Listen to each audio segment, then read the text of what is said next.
most folks that know anything about the Black Hills Church know that the first Sunday of every month, Tim does communion, and that's always a good thing. And this morning was particularly good. Appreciate what you did. Most Black Hills Church folks know that the Sunday before the 4th of July, I usually go on some rant about the Declaration of Independence and what it means and where it came from and all of that good stuff. And so I probably am not going to spend too much time on that, but if you saw the bulletin, the topic of this sermon is the misnomer of independence. And so I do want to say that I'm a big fan, as some of you are very well aware, of the documents of our founding fathers. I know they weren't inspired. I get that. And I know that not all of them were godly people. I get that too. But I do know that the greatness that became the United States, and I'm one of those fools who just believe that this country is a great country.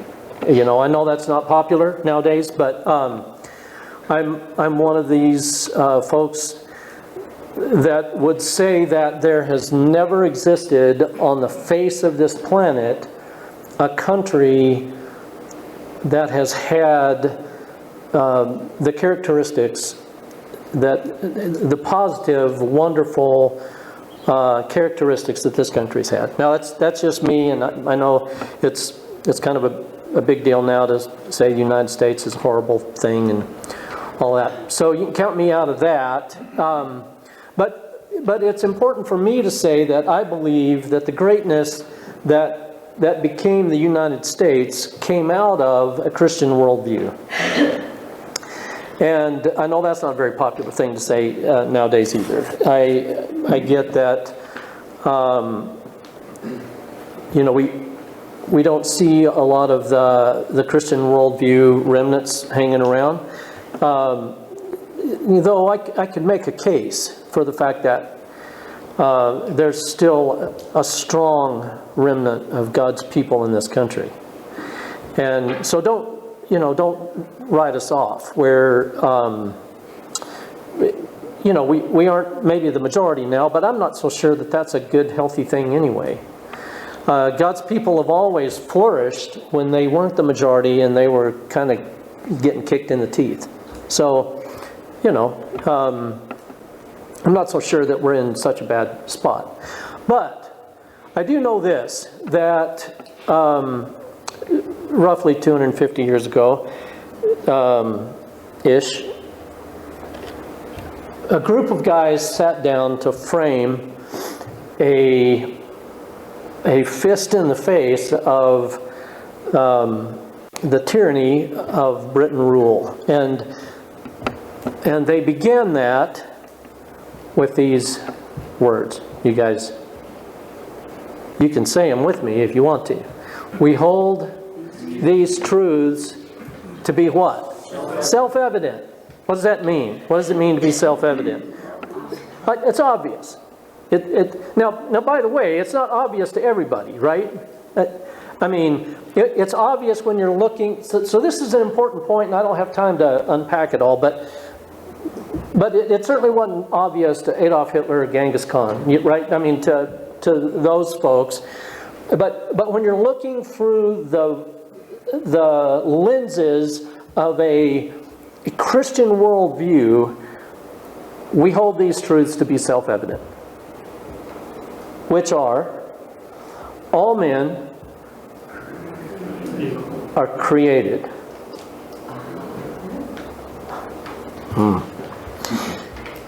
All men are created equal and endowed by their Creator with certain rights that you can't take away. I don't like trying to say inalienable because about half the time I miss it, but I got it. So, and it's on tape. So they're endowed by their Creator with certain inalienable rights, among which are life, liberty, and the pursuit of happiness. So, wow, what an amazing statement, and so overtly Christian.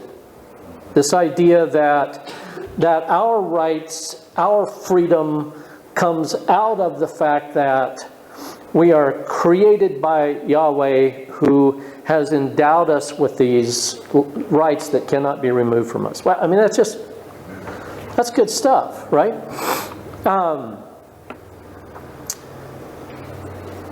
That being said, I'm going to take somewhat of a negative turn for a moment. It didn't take long in the history of our country for this idea that, and by the way, the Declaration of Independence goes on to say to Britain, sincerely but no longer yours. Right? It's kind of that moment where, and the framers of the Declaration, would say there comes a time when, we have to dissolve these relationships. And I'm roughly paraphrasing, today's the day, right? We're not yours anymore. And so the freedom that we are talking about in the Declaration of Independence is a freedom, is an independence from Britain, right? Mm-hmm. Everybody on the same page?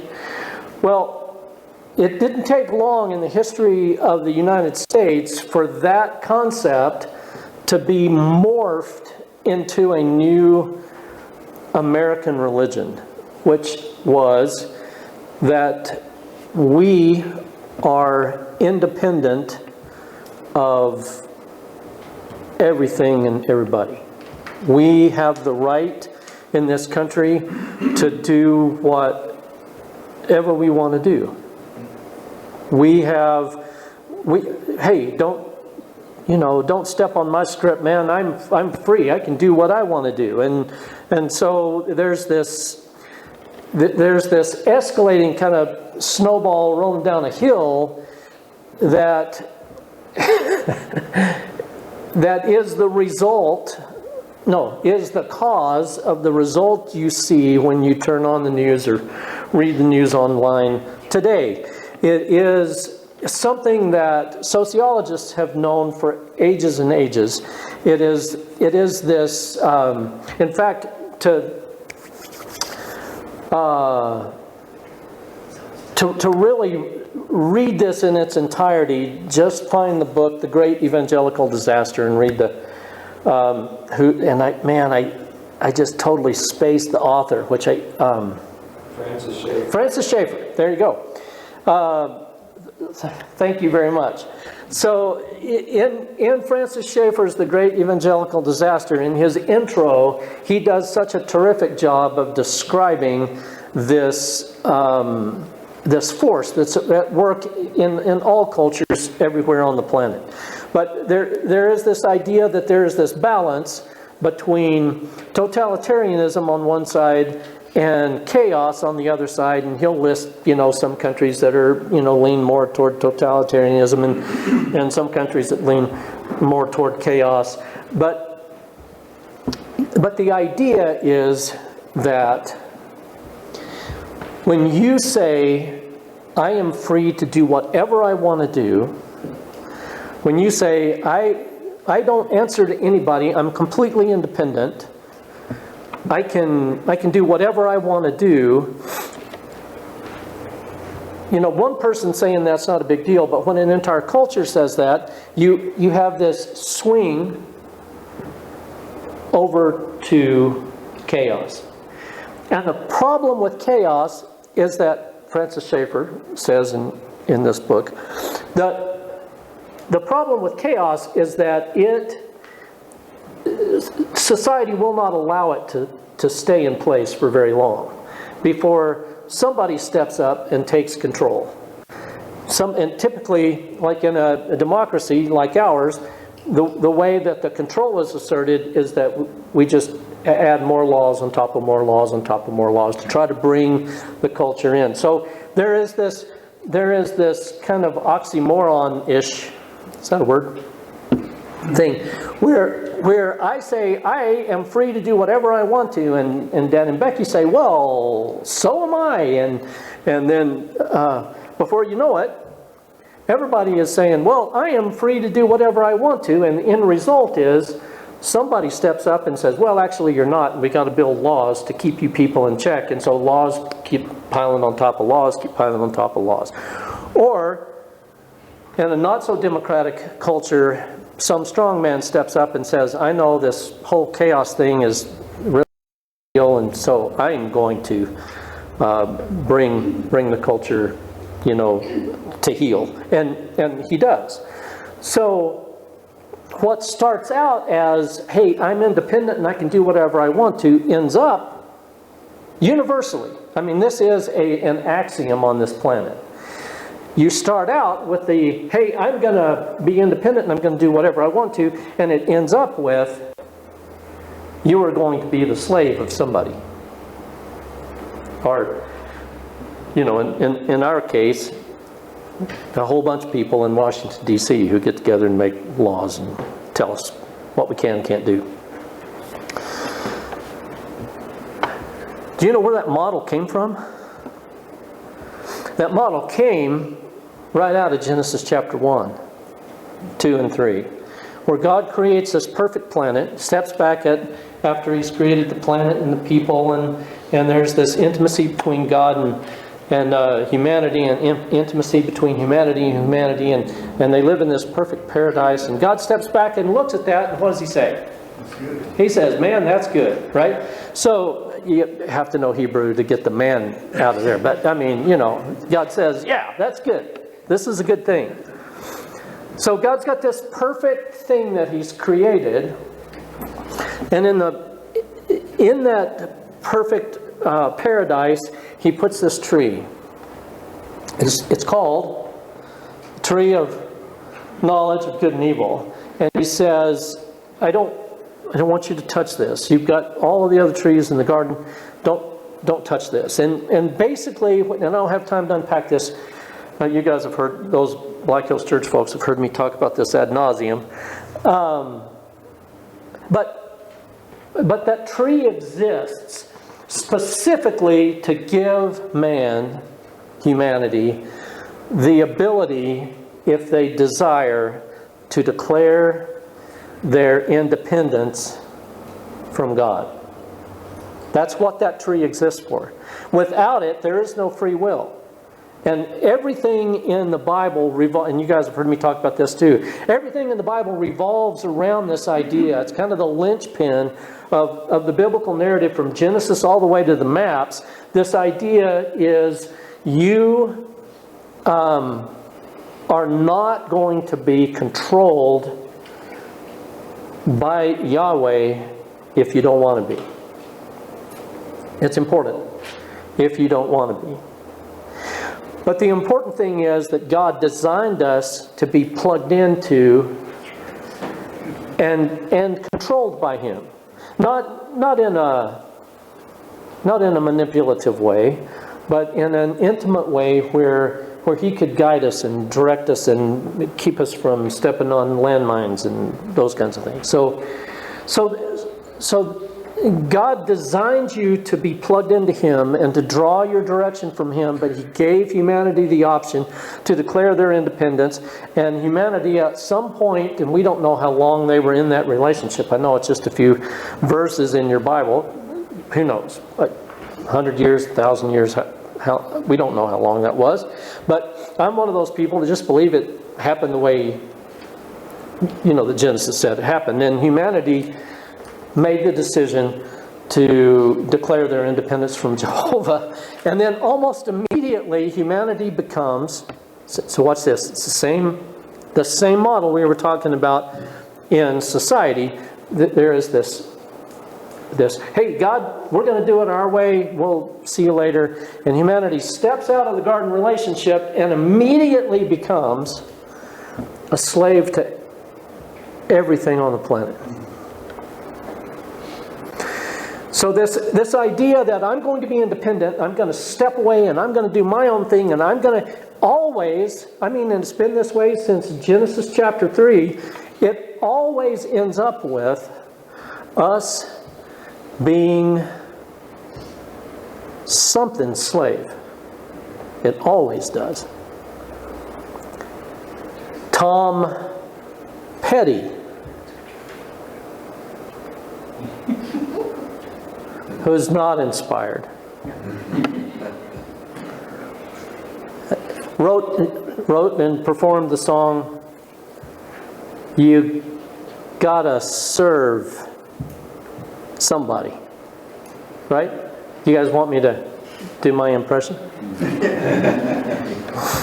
No. No, you don't.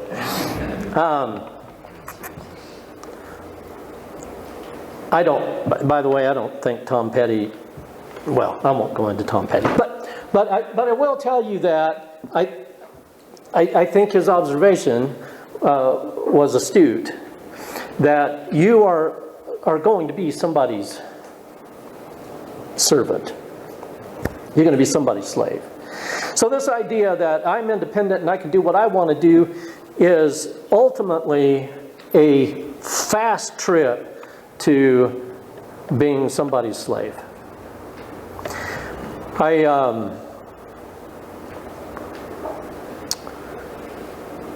love the children of Israel.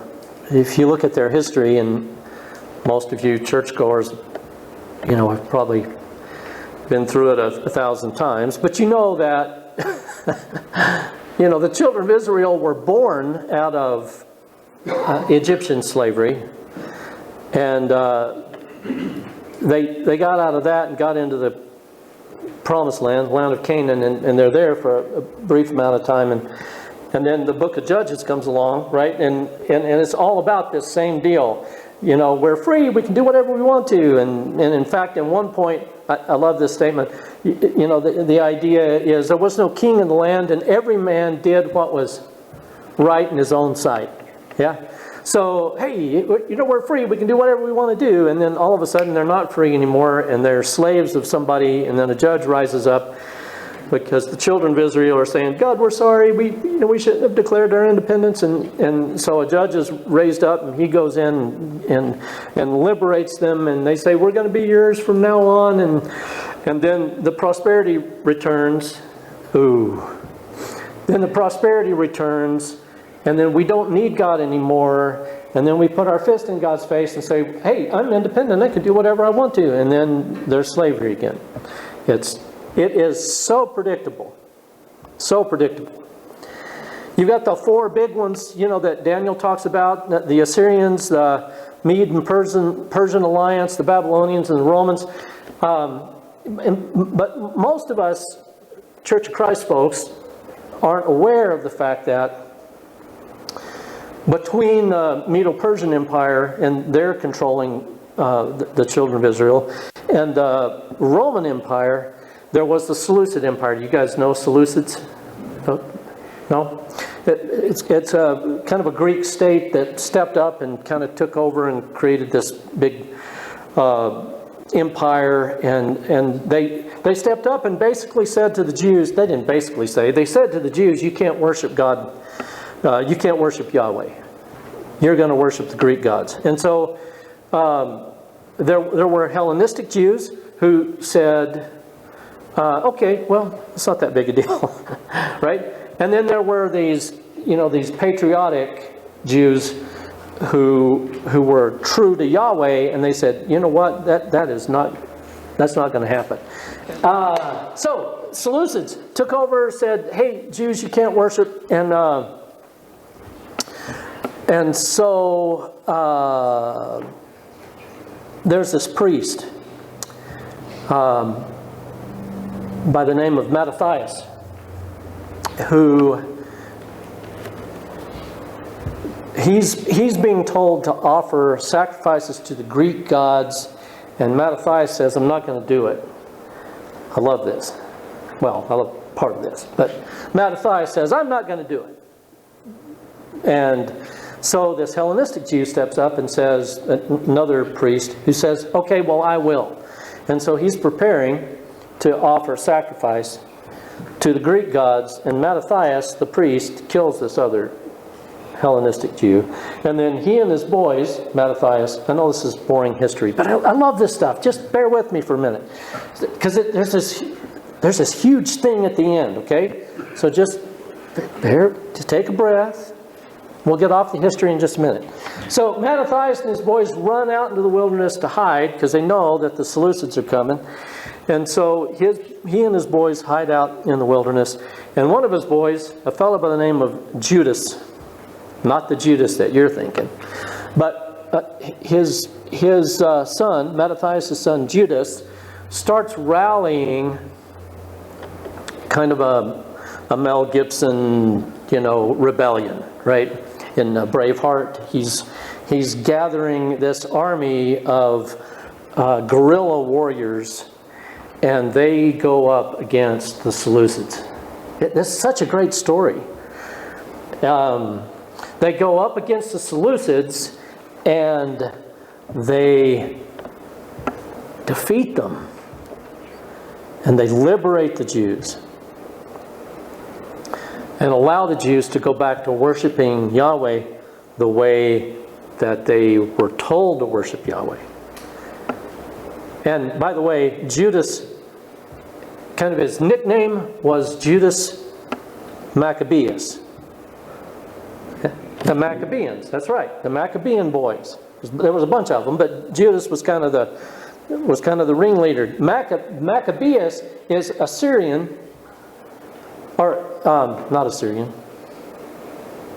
Anyway, Maccabee is the word for hammer. So his name was Judas the Hammer. I love that. Isn't that just great? I mean, from a macho kind of Mel Gibson, So Judas the Hammer, Judas Maccabee, and his rebellion defeat the Seleucids, and he and his rebels come riding into Jerusalem. Now watch this. This is fantastic. They come riding in to Jerusalem, and all of the folks in Jerusalem are grabbing fig leaves, and they're throwing the fig leaves in front of Judas Maccabeus as he rides in, a conquering hero, overthrowing the Seleucids. What does that bring to mind? So, by the way, if you look at coins minted, and some of you may know I'm somewhat of a nut about relics like this, but if you look at coins minted during the period of time of the Maccabean boys, you'll see that they all have palm leaves on them. That became the symbol of the Maccabean revolt. So when Jesus comes riding into Jerusalem just before Pentecost, and the crowds came out of the city into that valley between Mount of Olives and the Temple Mount, the whole, not the whole city, but I mean a lot of people in the city came out, and they're all throwing palm branches, fig leaves out there for Jesus to ride in on. What were they saying? Huh? Yeah. Our conqueror's here. Not our conqueror, but our liberator's here. The one who is going to overthrow the Romans. Right? And in the middle of all of that, in John chapter 8, and just for time's sake, well, no, turn over to John chapter 8. We got time to do this.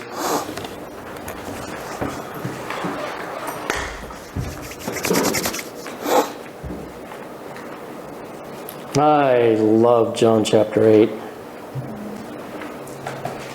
4 different times Jesus says, I am, in John chapter 8, and the translators don't know what to do with it because it's an incomplete sentence, and so typically, if you're reading an NIV, for instance, they'll they'll say, I am he, and they'll put he in italics. Or I am the one I claim to be, and they'll put the one I claim to be in italics. But that's not what Jesus said. He just said, when you lift me up, then you will know that I am. Well, the reason that it doesn't make sense is because Jesus was doing exactly what it sounds like he was doing. He was claiming to be Yahweh in human flesh, right? So there's all sorts of stuff going on here in John chapter 8, but we'll start in verse 31 just because now the true time is telling me I only have 5 minutes. So to the Jews, note this, to the Jews who had believed him, Jesus said, if you hold to my teaching, you are really my disciples. Then you will, what? So how many times have we heard this quoted? In fact, occasionally, I'm a big legal TV show, movie, drama. I love legal dramas. And a lot of times on the wall, behind the judge in his august robes, there is this, the truth shall set you free. Is that what Jesus said, by the way? No. Jesus didn't say the truth will set you free. What sets you free? Knowing the truth. So there is not some truth out there like the Force that's with the Jedi. There's not some truth out there that's running around setting people free. The way you get free is, and by the way, the word that Jesus used, there's several words for know. The Greek word that Jesus uses here is the word for develop an intimate relationship with. So you're not going to, and this is important, this is kind of the conclusion. So you can listen to this and then you can tune me out for the next 5 minutes. The conclusion is that in order to be really free, you have to come into an intimate relationship with truth. Jesus will say, I am the way, the truth, and the life. So Jesus says, in order for you to really be free, you're going to have to come into a relationship with me, right? So that's where he's headed, and I don't really have time to unpack all of it, but to the Jews who believed him, Jesus said, if you hold my teaching, you are truly, really my disciples. Then you will know the truth, and the truth will set you free. And they answered him, what? Well, we are Abraham's descendants and have never been slaves. What? You've never been slaves? Show me a 45-year time frame anywhere from Egypt to today, Jesus could have said, where you folks weren't slaves to somebody. Right? Isn't that just like us humans? Why? I'm slave to all kinds of things, but if you ask me, I will tell you I'm free. That is another of the forces at work in our culture, and I don't think it's specifically our culture. We do hold these truths to be self-evident. All men are created equal, and God did design us to be free as long as we are plugged in to Him and drawing our direction from Him. You say, well, that's not real freedom. It's the only real deal you're ever going to get. That's a fact. Anything else is a con. Anything else that offers you freedom, it's kind of like, I hesitate to use this example, but because there's some folks out there that are going to be a bit squeamish about this, but we in the house that we previously lived in, we weren't allowed by our HOA to have fences. And we had this big black lab who was fond of roaming. Jet, yeah. Jet was fond of, of roaming and was fairly obedient. But when we'd let him out, on occasion he would just say, I'm gonna go, and I'll see you guys in a little bit. And so he would leave, and of course we're running after him, but he's faster than we are, and so I've got in my mind, he's going to get hit by a car, or somebody's going to get him and turn him over to the pound, or even worse, the worst case scenario is he's going to get in somebody's trash can, and then the next 5 days at the dentist's house are going to be gross. You do your own math, right? So there's all these bad things that can happen to Jet if he just, I want him to run. I want him to be free, but I don't want him to run under a car, right?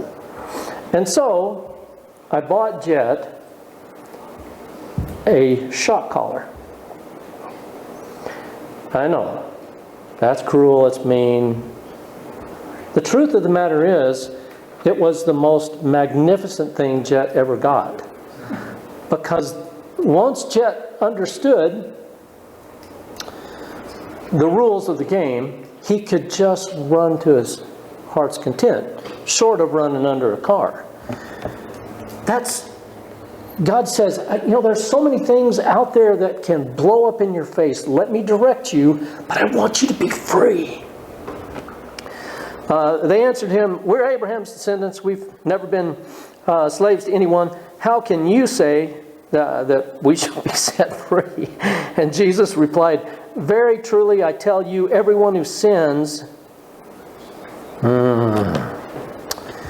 is a slave to sin. Now, a slave has no permanent place in the family, but a son, on the other hand, belongs to it forever. So if the Son sets you free, what? Yeah, you're really free. Don't let our culture sell you this, especially young people. The bunch that I get the privilege of being with the first hour on Sunday morning, they're just brilliant young people, every one of them. And I'm talking to you, and I'm telling you, don't let your culture sell you on this idea that being a disciple of Jesus relinquishes your freedom. The truth of the matter is, being a disciple of Jesus is the only way that you are ever really going to be free. The rest of it is a con job. It is. And it's been going on for thousands and thousands of years. I had Romans chapter 6 on the slate to talk about, but I'm out of time. Basically what Romans chapter 6 says is, you're going to obey God or you're going to obey something else. You're going to be, well, go back to Tom Petty, you're going to serve somebody. Hey, you might as well be Jesus. He's got your best interest at heart. Step up here and lead us.